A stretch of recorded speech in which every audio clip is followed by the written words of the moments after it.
mon jeune frère Arcade Assoba, qui a fait une œuvre, à mon avis, monumentale. Personne ne sait aujourd'hui ce que cette œuvre deviendra.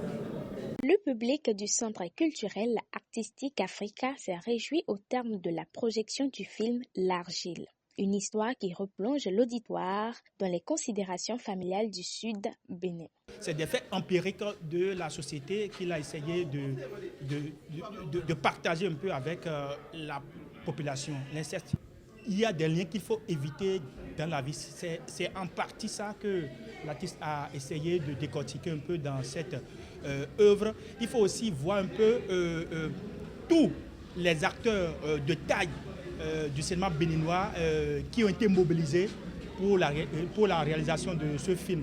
J'avoue que le film, quand on prend un peu sur le plan technique, il y a encore un petit travail à faire au niveau de l'image, au niveau du son. Et quand je parle de l'image, il n'y a pas assez de risques que les cadreurs doivent quand même essayer de prendre pour pouvoir faire une vraie narration, une narration dans le sens propre de ce que le réalisateur a voulu partager avec nous. Le réalisateur Arcade Assoba évoque un choix délibéré qui transparaît à travers cette réalisation. Ce film, si vous voulez avoir du son nickel, des musiques qui viennent au bon moment pour donner l'émotion, il n'y a pas besoin de grand chose. Il faut qu'on retourne dans le studio et qu'on post-synchronise, vous allez voir des gens, vous allez voir du feu. Pourquoi nous on monte ça comme ça? Parce que voilà, on est dans l'âge. Et que ça, c'est vraiment quelque chose qui nous prend, que ça nous prend. Et on nous l'assumons comme ça, mais on peut aussi. Moi j'ai souvent, pendant longtemps, expliqué aux gens,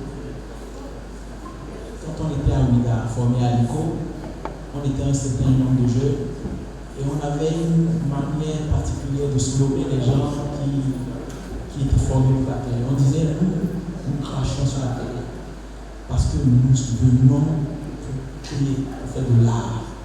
On va dire quelque part que c'est un peu ça qu'on est. On n'est pas obligé d'être totalement lissé, c'est un choix. Le hors-champ est une dimension importante de ce film. Au-delà de ce qu'effectivement, à un moment donné, il y a des variations du niveau de son, mais c'est quand même, on a eu devant un ministre français qui a travaillé là-dessus. On va l'améliorer, je pense, pour accéder à un certain nombre d'audiences. Mais ça, ce n'est pas, je pense, ce n'est pas un problème. Voilà, très sérieusement. Il faut rentrer dans le film. Et peut-être que c'est dans 5 mois, certains mois, après avoir vu un certain nombre d'œuvres, on comprend certaines choses. Les artistes présents à cette avant-première réitèrent leur disponibilité pour des œuvres du genre. Parce qu'il y a des gens comme M. Akambi, Marcel Padé et belle-mère Patrick Diane Chagas qui ont, moi j'ai modestement 32 ans de carrière, mais eux ils en ont plus, 40 ans, 50 ans, et qui sont encore là et qui vont jouer dans des terres rouges, argileuses, pour nous sortir des productions et contre parfois des miettes, de l'insignifiance. Parce qu'il dit quoi? La fois Comber est là, Kenom, on a fait beaucoup de chemin ensemble, M. Kenom Comber, et ça continue. Et je vous promets, tant que le souffle nous tient debout, nous continuerons de nous battre. L'Agile revient rappeler le festival du cinéma Quintessence à la mémoire collective.